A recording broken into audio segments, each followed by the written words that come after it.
오늘 설교 제목은 충만한 기쁨입니다.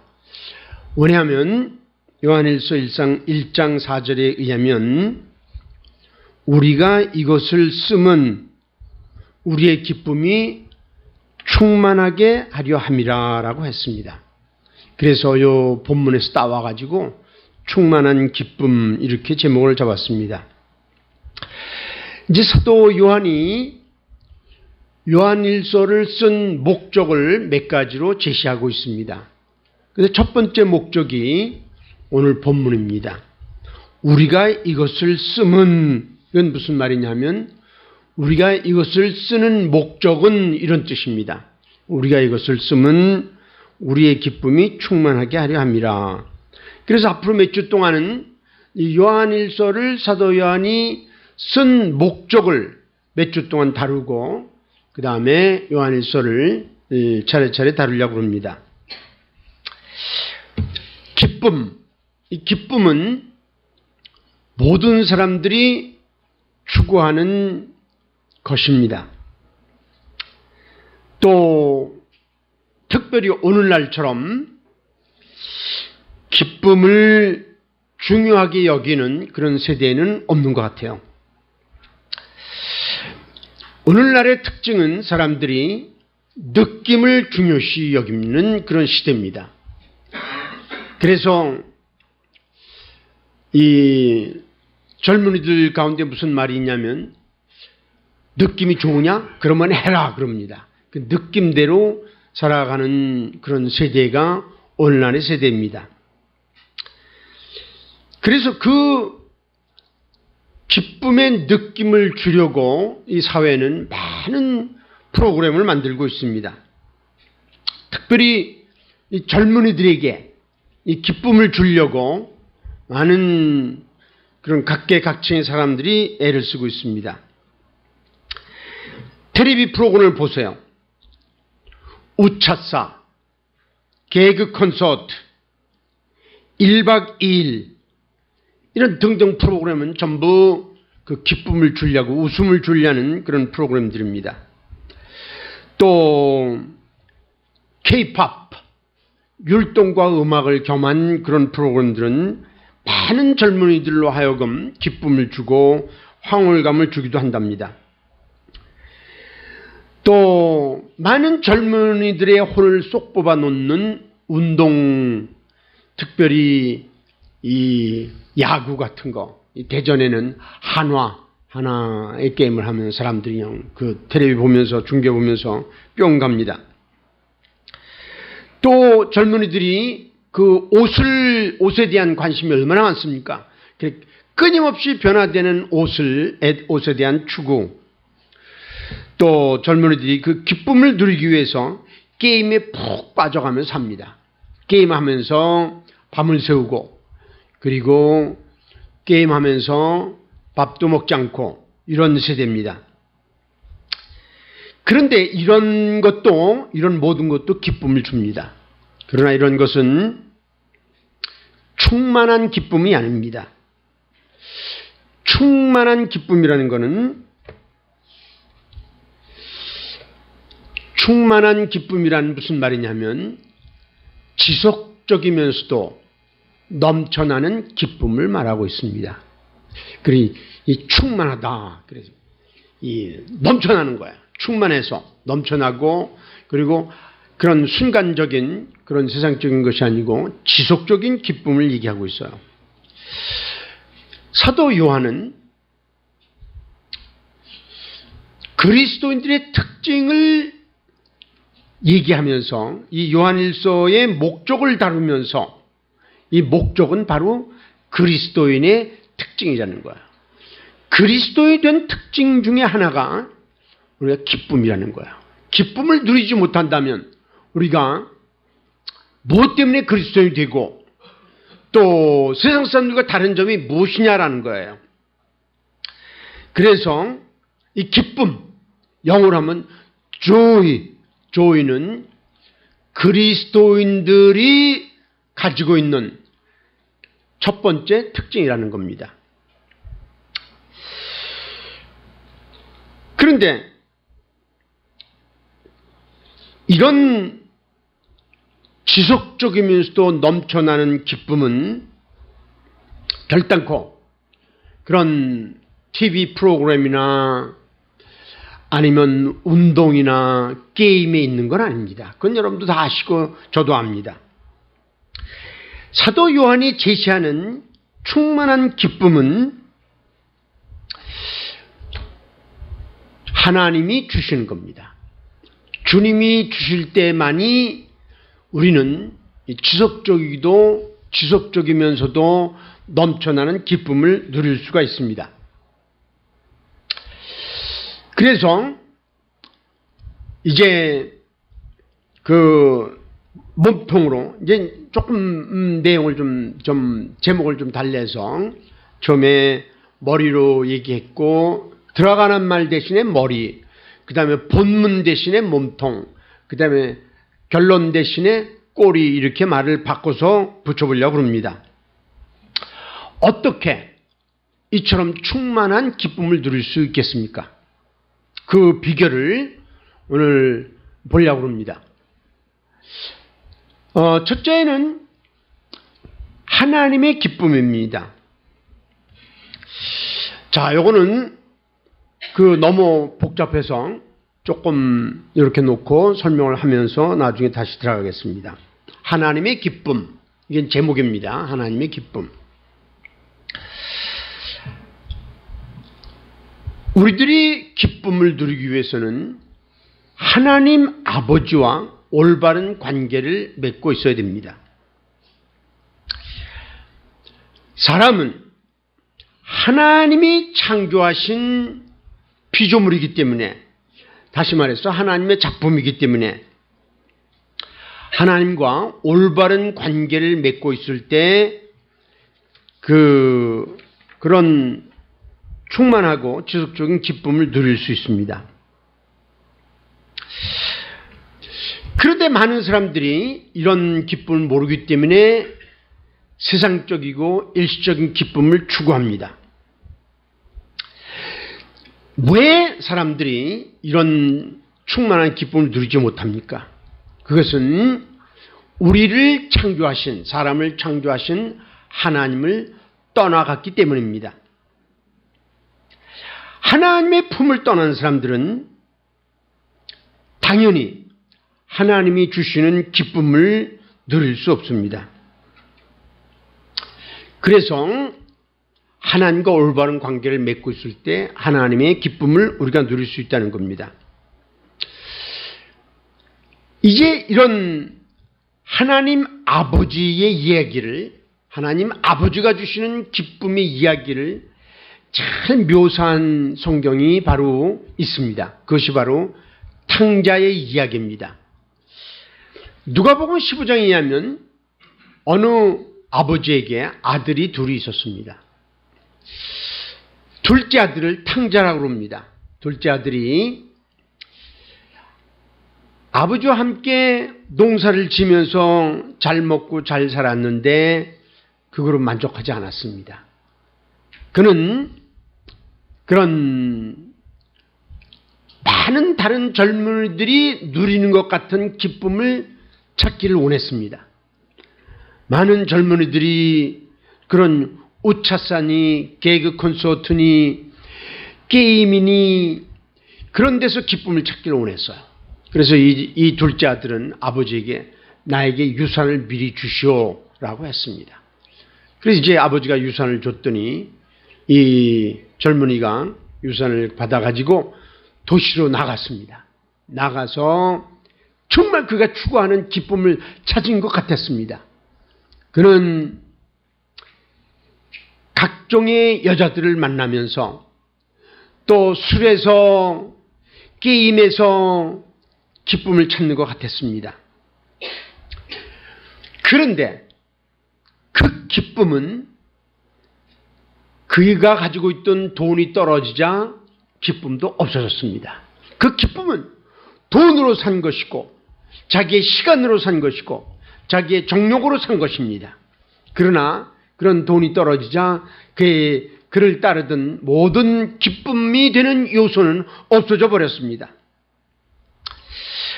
그는 기쁨은커녕 결국 소위 홈레스가 됐습니다. 우리 이제 부부가 주일날 이제 서울에 이제 기차를 타고 올라가 보면은요, 어떤 조금 늦게 가면은 그 서울역 그 지하도에 홈레스들이 쫙 자고 있는 모습이 있어요.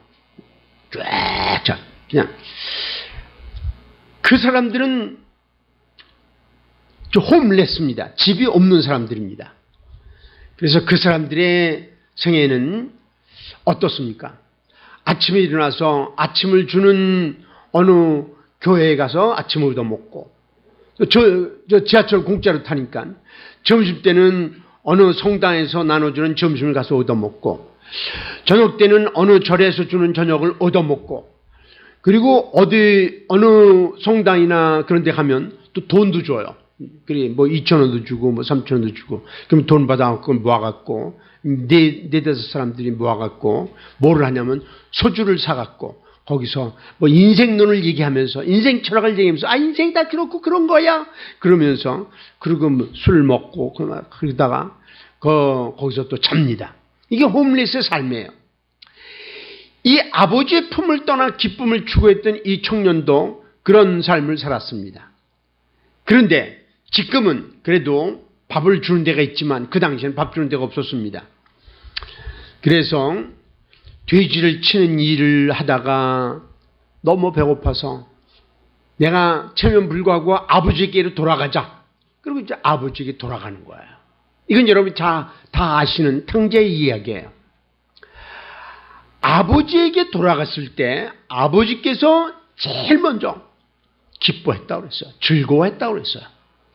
아버지가 즐거워서 너무나 행복해서 아들에게 좋은 옷을 입히고 또 그 소를 잡아가지고 잔치를 벌려주고 그에게 금가락지를 끼워주고 그러면서 동네 사람들 처음 불러 모았고 우리 아들은 잃었다가 찾았다.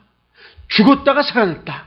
다 같이 즐거워하자라는 그런 말이 나와요. 거기에서 이 누가복음 15장에 보면은 탕자의 얘기도 나오고 잃어버렸던 드라크마를 찾았던 얘기가 나오고 그 다음에 잃어버린 양을 찾았다가 잃었다가 다시 찾는 얘기가 나옵니다. 그런데 그 세 가지 내용 중에 가장 중요한 표현이 뭐냐면 즐거워하다, 기뻐하다.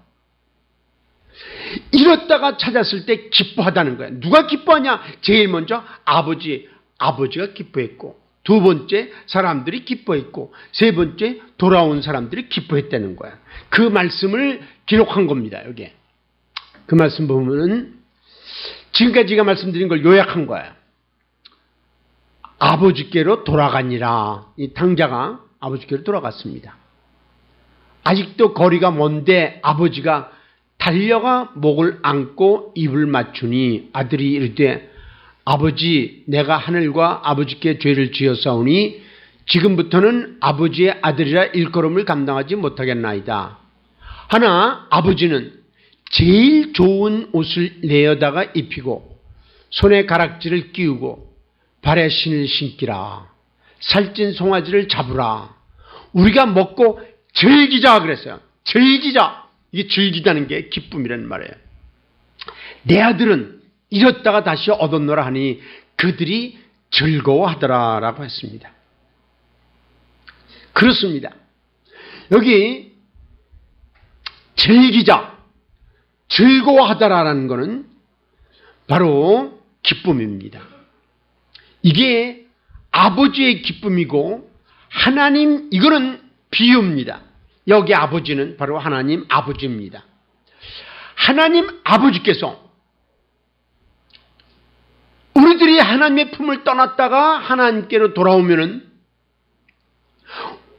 왜 하나님께로 돌아오냐 말이죠. 이 세상의 기쁨을 추구하다가 그 기쁨이 진정한 기쁨이 아니고 지속적인 기쁨이 아니고 넘쳐흐르는 기쁨이 아니라는 걸 발견하고 정말 내가 어디서 이런 기쁨을 찾을까 하면서 그 추구하는 사람들은 다시 하나님 아버지의 품으로 돌아오게 됩니다. 하나님 아버지의 품으로 돌아오면은 제일 먼저 하나님 아버지가 기뻐하시고, 두 번째 주변의 사람들이 기뻐하는 겁니다. 세 번째 본인의 기쁨을 찾는 겁니다. 저는요, 제가 이제 하나님을 믿지 않을 때 예수 믿는 사람들 쫓아다니면서 핍박하고 막 울려놓고 그랬습니다. 그러다가 어느 날 제가 그 예수 그리스도 앞에 무릎을 꿇고 그분을 나의 구세주로 영접했을 때 저희 마음속에 제일 먼저 온 게 뭐냐면 기쁨이었습니다. 그 기쁨. 저는 지금도 그 기쁨을 잊을 수가 없습니다. 하나님 아버지가 주시는 기쁨이에요. 아버지의 기쁨이에요. 그리고 제가 이제 그 이야기를 사람들에게 했을 때 제일 먼저 누구에게 얘기했냐면 저에게 전도한 사람에게 얘기했어요. 제가 뭐라고 그랬냐면 내 마음이 기쁘다 그랬더니 그 친구가 내 손을 꽉 잡고 너무 기뻐가지고 자기가 나를 위해서 노래를 불러주겠다고 그러면서 찬송을 불러줬습니다. 그 다음에 다른 사람들이 그것을 알자 모두 와서 말이지 기뻐하고 그러는 거야. 그렇습니다. 이런 기쁨은 하나님 아버지만이 주시는 기쁨입니다. 이런 기쁨이야말로 지속적이고 그 넘쳐나는 기쁨입니다. 두 번째는 성령이 주시는 기쁨이 있습니다. 성령이 주시는 기쁨은 뭡니까? 우리가 이렇게 하나님 아버지의 품으로 돌아올 때 하나님께서 이 누가복음 15장에서는 반지를 끼워주고 그 다음에 옷을 입혀주고 손을 잡아서 잔치를 벌였지만 실제로 우리들이 그리스도 앞에 돌아올 때 하나님께서 무슨 선물을 주시냐면 성령을 선물로 주시는 겁니다. 그래서 성령께서 우리 마음속에 들어오시는 겁니다.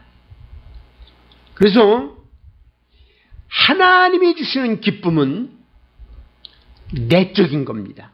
내적이고 마음에서부터 주어지는 겁니다. 그거를 뭐라고 하냐면 성령의 기쁨이라고 합니다. 내 안에 들어오신 성령님은 내가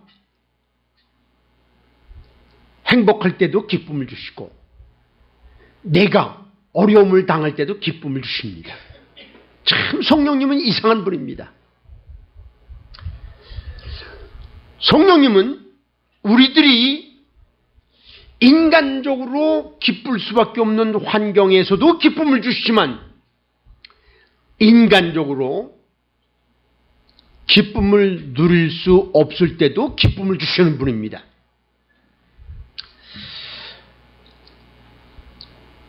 왜 그렇습니까?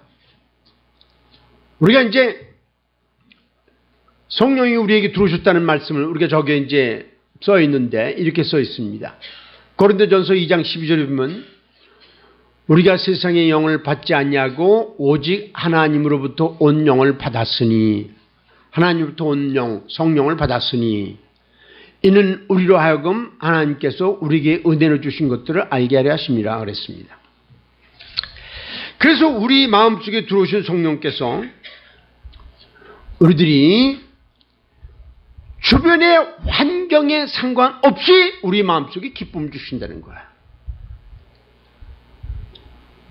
우리 성령께서는 여러분과 내가 어려움을 피해가게 하시는 분이 아니고 어려움 가운데서도 기쁨을 주시는 분이라는 겁니다.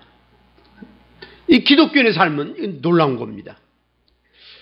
우리가 예수 믿고 나서 예수 믿는 사람들은 어려움도 없고 그 다음에 고통도 없고 질병도 없다면 그 사람들은 사람이 아닙니다. 우리가 예수를 믿어도 우리는 사람입니다. 그래서 고통도 있을 수 있고 어려움도 있을 수 있고 또 건강의 문제, 경제의 문제가 있을 수 있습니다.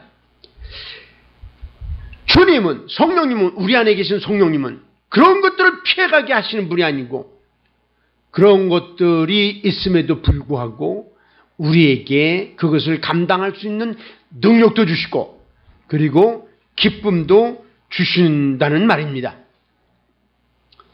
그래서 바울 사도는 이렇게 얘기했습니다. 로마서 5장에서 우리가 환난 중에도 즐거워하나니, 놀라운 얘기예요. 이거는 그리스도인들만 누릴 수 있는 특권이에요.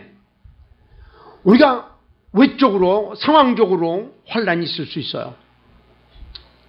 그러나 그 환난 중에서 우리에게 우리 마음속 깊이에 기쁨을 주신다는 거예요. 뭐냐면 기쁨의 근원은 하나님이에요. 하나님이 그 성령을 우리 마음속에 주심으로 말미암아 그리고 성령이 우리 안에 계시기 때문에 외부의 상황에 상관없이 우리에게 그 기쁨을 주신다는 겁니다. 어떻게 환난 중에도 기뻐할 수 있느냐라는 질문을 우리가 종종 받습니다. 그 이유는 간단합니다. 환난 중에도 기뻐할 수 있는 이유는 성령이 우리 안에 계시지만 또 동시에 그 환난의 결과 때문에 그렇습니다. 환난의 결과가 뭡니까? 이는 환난은 인내를 낳기 때문입니다. 우리들이 시시때때로 어려움을 당합니다. 인간과의 관계에서도 어려움을 당하고 또 환경적으로 어려움을 당하고 그런 어려움 속에서 우리 그리스도인들은 기도하면서 주님을 의지하면서 인내를 키워나가는 겁니다. 요새 한국 젊은이들의 특징이 뭡니까? 인내가 없는 겁니다. 왜 인내가 없냐면 느낌을 강조하기 때문에 아까 처음에도 말씀드렸지만 느낌을 강조하면 인내가 부족합니다. 그런데 느낌이 아니고 성령이 주시는 기쁨을 누리면 환난 중에도 참아나가는 그런 인내를 갖게 됩니다. 그리고 인내는 그걸로 끝나는 게 아니고 인내는 연단을 그래서 연단이 뭐예요? 연단은 그 다져진 인격을 말하는 거예요. 인격자가 되어가는 거예요. 우리 한국 사회는 지금 인격자가 너무나 부족해요.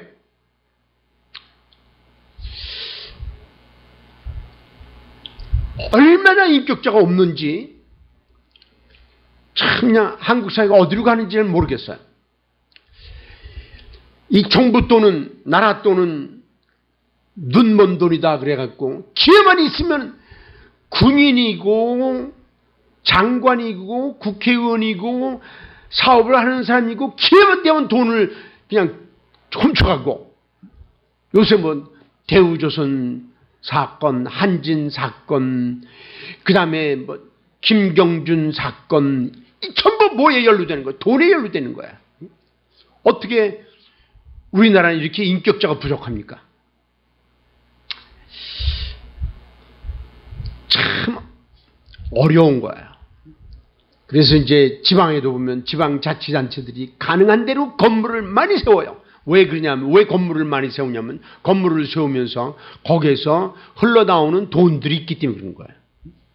그래서 이제 길 가면서 사람들이 아무데나 쓰레기를 버리고, 자기들이 마시던 커피잔을 아무데나 버리고, 이 인격이 부족해요. 우리가 상류국가로 간다는 거는 인격자들이 많아야 된다는 거예요. 그런데 인격자들이 많다는 거는 이거는 학교 교육으로 되는 게 아니에요. 이거는 신앙이 들어가야 돼요. 성령의 기쁨이 있어야 되는 거예요. 성령이 안에 들어오시면은 어려움 중에서도 환난 중에서도 인내가 오고, 인내는 우리에게 연단을 그 단련된 인격자가 나오고, 그리고 그 인격의 극치는 소망을 갖게 되는 거예요. 그건 무슨 말이냐? 연단은 소망을 이루는 줄 알미로다. 소망이 뭐예요? 이건 뭐냐면 우리가 현재에만 국한된 삶을 사는 게 아니라는 거예요. 먼 미래를 본다는 거예요. 우리 인생관이 현재에만 국한된다면 지가 되는 대로 돈도 훔쳐야 되고 내 거로 만들어야 돼요. 그런데 인생은 현재만 있는 거 아니잖아요. 우리가 인생은 미래가 있는 거예요. 그래서 우리가 먼 미래를 보면서 내가 지금 돈 장난하다가 어느 날 잡혀서 감옥에 들어갈지 모른다. 인생관이에요. 우리는 정직하게 살아야 되고 깨끗하게 살아야 되는 거예요. 그래서 소망을 이루는 줄 안다. 그리고 우리가 이렇게 깨끗한 삶을 살고 그리고 성령이 주시는 기쁨을 누리며 살 때 이 세상이 끝날 때 거기에 놀라운 보상이 있다는 거예요. 그래서 우리는 이 소망을 가지고 살아야 된다는 거예요. 그 다음에 세 번째로 그리스도의 기쁨입니다.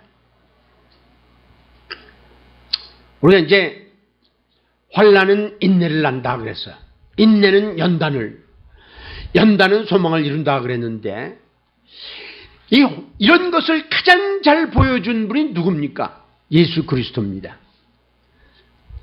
이 인류 역사상 예수 그리스도만큼 본인이 자원해서 환난을 겪은 분은 없습니다. 예수 그리스도는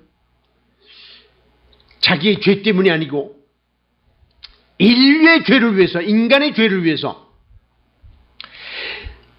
인간이 받을 심판을 대신해서 십자가를 지신 분이에요. 십자가를 지시기 전에 그분이 겟세마네 동산에서 기도하실 때 얼마나 그 기도가 처절했는지 땀방울이 땀이 그냥 툭툭툭 흘렀다고 그랬어요. 그런데 그 땀방울이 피처럼 변화됐다고 그랬어요. 그렇게 고통을 고뇌를 하면서 십자가를 받아들였어요. 그런데 이 히브리서 저자는 히브리서 12장 2절에서 이렇게 말하고 있습니다. 그 고통을 괴롭게 받아들이지 않았다는 겁니다. 이 말씀 보면은 믿음의 주여 또 온전하게 하시는 이인 예수를 바라보자. 예수를 바라보자 말이야. 십자가 죽으신 예수를 바라보자 말이죠. 그는 그 앞에 있는 기쁨을 위하여, 놀라운 일이에요. 기쁨을 위하여 십자가를 참으사 부끄러움을 개의치 아니하시더니 하나님 보좌 우편에 앉으셨느라 그랬어요. 이런 십자가의 처형을 당하면서 기쁨을 기대했다는 거예요. 이게 진짜 그리스도의 기쁨이에요. 그러면 그리스도께서 무엇 때문에 이런 기쁨을 이 기쁨을 위해서 그랬는데 기쁨을 위해 한다는 게 무슨 얘기예요? 세 가지입니다. 기쁨이란 그리스도의 기쁨은 세 가지인데 십자가를 지면서까지 그 기쁨을 위해서 십자가의 죽음을 마다하셨는데 그 기쁨이 세 가지인데 첫째는 당신이 하나님의 뜻을 완수하신다는 기쁨이에요. 그분이 십자가에 죽으시는 것은 하나님 뜻이에요. 그분이 십자가에 죽지 않는다면 여러분과 나는 구원받을 수 없어요. 그분이 십자가에 죽지 않으신다면 우리들은 인생의 소망을 가질 수 없어요. 그분이 십자가를 지지 않는다면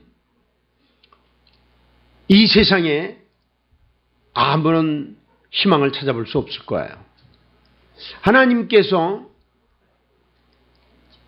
창세 전부터 계획하신 목적이 뭐냐면 예수님이 이 세상에 오셔서 죄인들을 위해서 십자가에 죽으시는 거예요.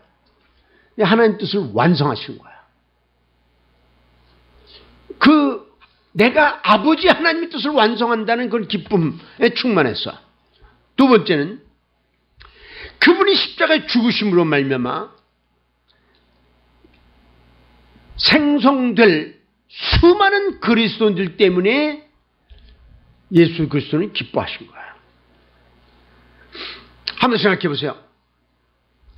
내가 죽으면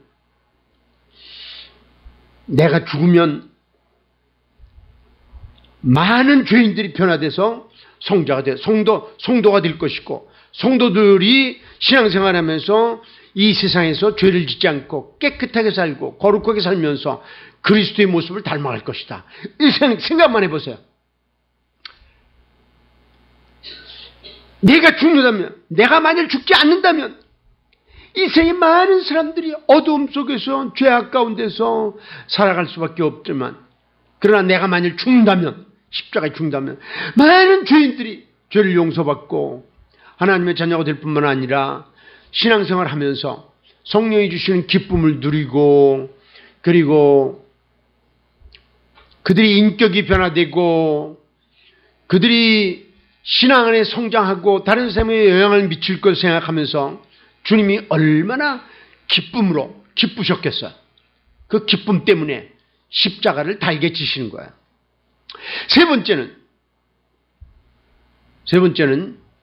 그리스도인들이 주님과 함께 누리는 기쁨이에요. 내가 십자가에 죽으면 많은 사람들이 예수 그리스도를 믿을 뿐만 아니라 그들이 환난 중에도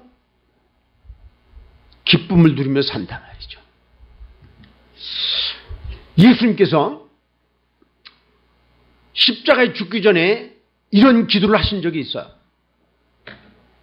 이 기도에 보면 이제 예수님이 마지막 기도예요. 십자가에 죽기 전에 지금 내가 아버지께로 가오니 내가 세상에서 이 말을 하옵는 것은 그들로, 예수 믿을 자들로 내 기쁨을, 예수님의 기쁨을 그들 안에 충만히 가지게 하려 함이니이다 그랬어요. 그분이 십자가를 지면서 죽으셨기 때문에 많은 사람들이 죄를 용서받고 그리스도인이 됐을 뿐만 아니라 그들이 환난 중에서도 기쁨을 누리며 살게 된다는 거야. 그 기쁨은 바로 그리스도의 기쁨이에요.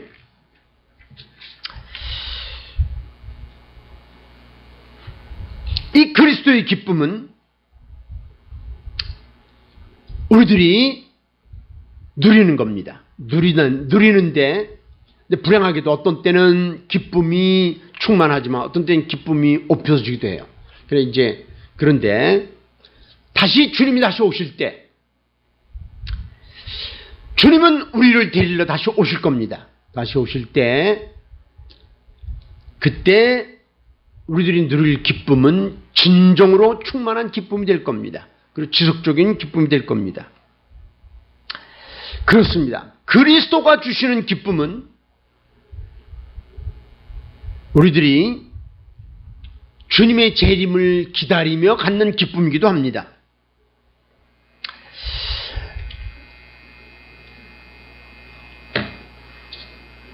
이제 오늘 설교를 마치려고 합니다. 오늘 설교를 마칠 때 우리가 이제 바울 스도와 바나바가 나가서 전도하면서 역사를 일으키면서 기쁨을 누린 것을 보려고 합니다. 사도행전 13장에서 이런 말씀을 했습니다. 이방인들이 듣고 기뻐하여, 이제 바나바와 바울이 가서 복음을 전했더니 이방인들이 이제 예수를 알지 못하는 이방인들이 듣고 기뻐하여 하나님의 말씀을 찬송하며 영생을 주시기로 작정된 자들은 다 믿더라 그랬어요. 그래서 이제 이 믿는 사람들이, 이건 무슨 기쁨이냐면 하나님 아버지의 기쁨이에요. 이방인들이 하나님 아버지께 돌아왔을 때 기뻐한 거예요. 이에 유대인들이 경건한 귀부인들과 그 신의 유력자들을 선동하여 바울과 바나바를 박해하게 하여 그 지역에서 쫓아내니 제자들은 기쁨과 성령이 충만하니라 그랬어요. 여기서 기쁨이 또 나와요. 기쁨이 충만했다. 이거는 환경적으로는 기뻐할 수 없어요. 그들이 복음을 전한 결과 핍박을 받고 박해를 당하고 쫓겨났어요. 참 어려운 환경이에요. 그런데 어려운 환경 속에서 그들은 기쁨과 성령이 충만했다라고 했어요.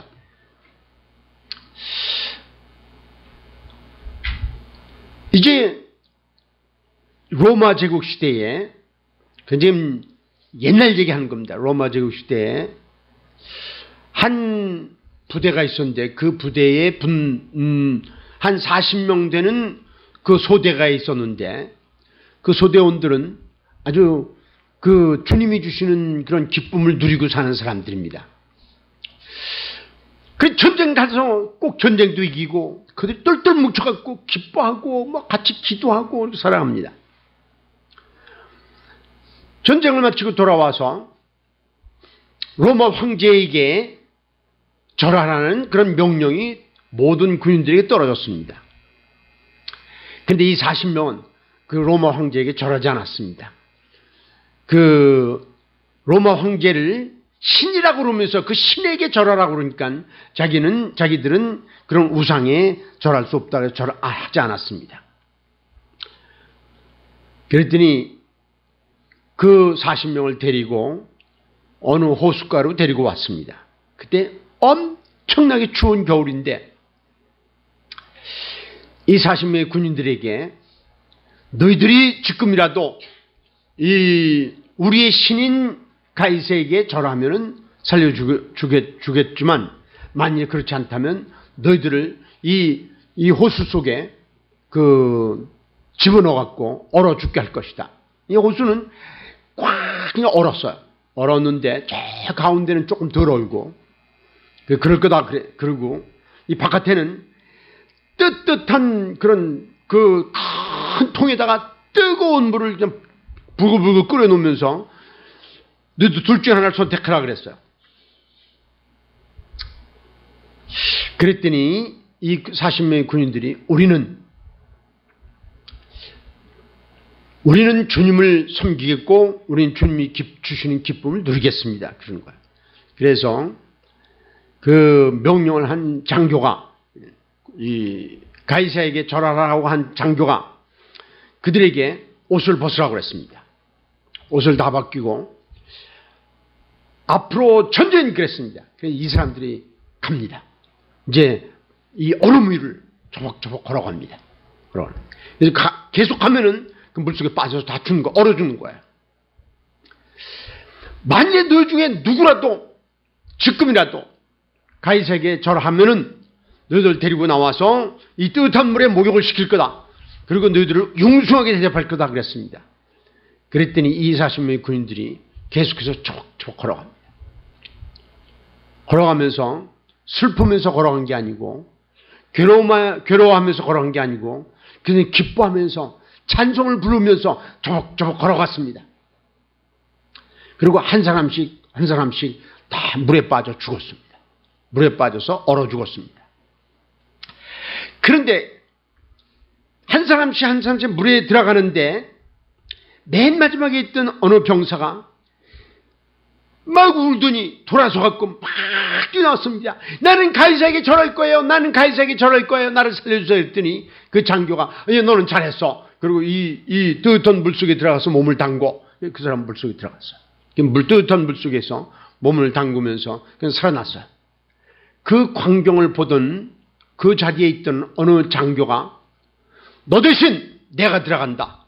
그러면서 그가 옷을 벗고 조목조목 걸어 들어가서 40명을 채워갖고 물속에 빠져서 얼어 죽었습니다. 이 39명은 죽음 앞에서도 기쁨이 있었습니다. 하나님 아버지가 주시는 기쁨이요, 성령이 주시는 기쁨이요, 예수 그리스도가 주시는 기쁨입니다.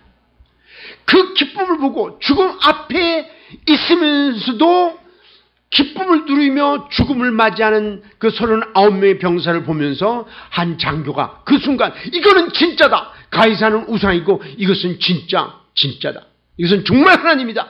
그리고 자기가 그 순간 그 예수 그리스도를 자기가 받아들이고 자기가 대신 죽은 거예요. 기독교는 이렇게 해서 많은 순교자들을 통해서 핍박받고 투옥당하고 그런 많은 사람들을 통해서 기독교가 여기까지 전해져 왔습니다. 그렇습니다. 환난은 우리에게 기쁨을 줍니다. 이거는 성령이 주시는 기쁨입니다.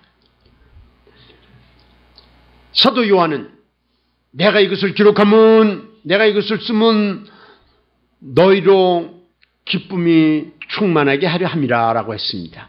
이런 기쁨을 누리는 여러분들 되시길 바랍니다. 다 같이 기도하시겠습니다.